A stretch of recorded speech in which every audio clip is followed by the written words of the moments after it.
Well, first tonight, Central Illinois motorists can forget your detours and go back to your original routes. The last few barricades were removed from the Murray Baker Bridge tonight. Good evening and thank you for joining us. I'm Minash Kungwari. After a renovation that took 7 months, elected officials, leaders with the Illinois Department of Transportation, and community members stood outside the Peoria Riverfront Museum to see the completed product of the $42 million project. Officials say the work could not have been done without a strong bipartisan effort, and they're hoping the community believes it was worth the wait.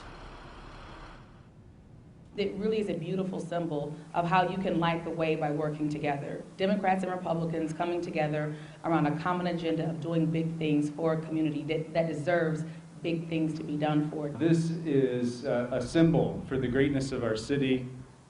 Something that we will look at and be proud of, and will always be inspired. This is going to be iconic.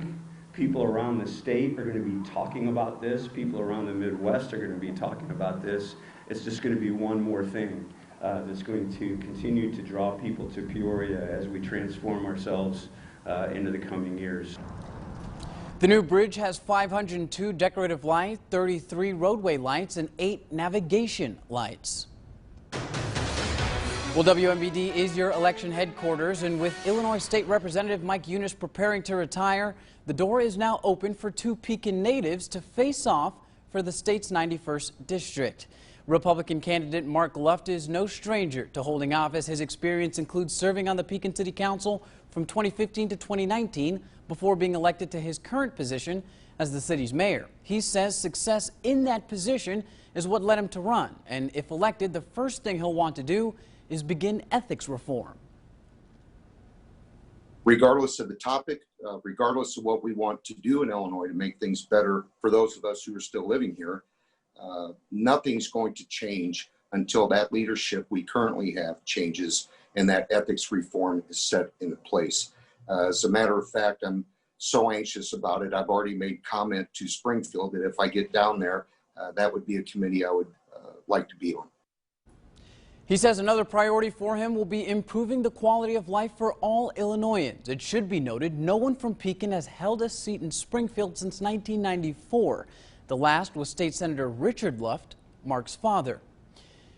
But it may be a tough road ahead as he's set to face off against Democratic challenger Josh Grice, a longtime teacher who's placing a priority on education reform and health insurance. He says after much research, he realized there's a lot the state needs to improve on, and he believes he's the best candidate to begin that process. Working in different industries helps give me a little bit more rounded understanding of what workers go through. And so between that and then just being a citizen of Illinois and living the experiences I've lived, I think that I might be able to bring a unique perspective to Springfield to help solve our issues. He says if elected, he plans to do whatever he can to lower property taxes and increase pensions. Election day is this Tuesday. Today, the state reporting a record number of new COVID-19 cases for a 3rd day in a row. In the last 24 hours, close to 7,900 people tested positive for the virus. The state also reporting 46 new deaths. 58% of intensive care beds are currently in use within our health region. Right now, Illinois' 7-day positivity rate is at 7.5%. What a difference a week makes in Morton, the school district experiencing a significant uptick in absences due to both COVID-19 diagnoses and quarantines. 22 students have recently tested positive for the virus, and 239 students were placed in quarantine. To put that into perspective, last week only 2 students tested positive and 19 were in quarantine. The superintendent saying it's mostly concentrated in 2 buildings, Letty Brown Elementary and Morton High School, which together account for 100% of the student positives and 75% of the quarantines. But he expects many of those students to return to school by November 9th. It's been 9 months since the first positive case of COVID-19 was confirmed in the United States, and health officials at OSF say the longevity of the pandemic and its restrictions have been hard on those dealing with mental illness. Cheryl Crow, Vice President of Behavioral Health at OSF, says research shows it's hit those dealing with addiction, depression, and isolation the hardest.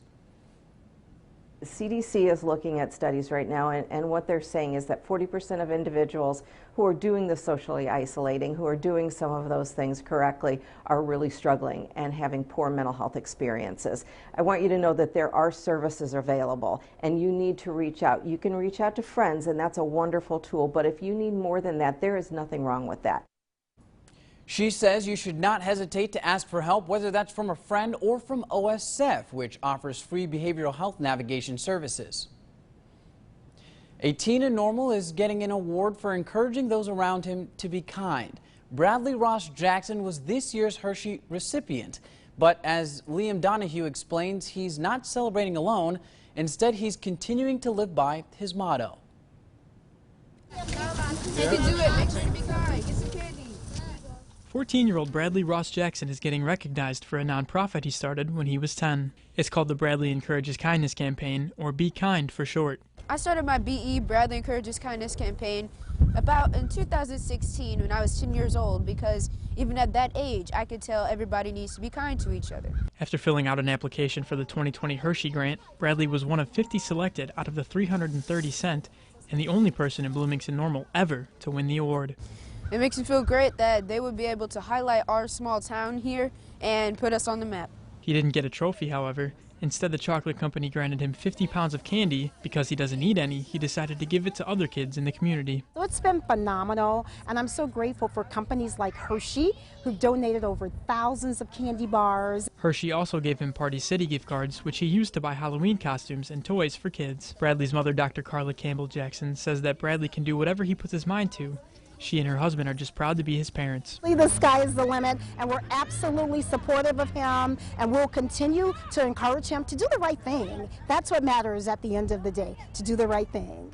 Ross Jackson says he only has one hope for others moving forward. I want everybody to be kind to each other and treat everyone with dignity and respect. Reporting in Bloomington, Liam Donahue, WMBD News.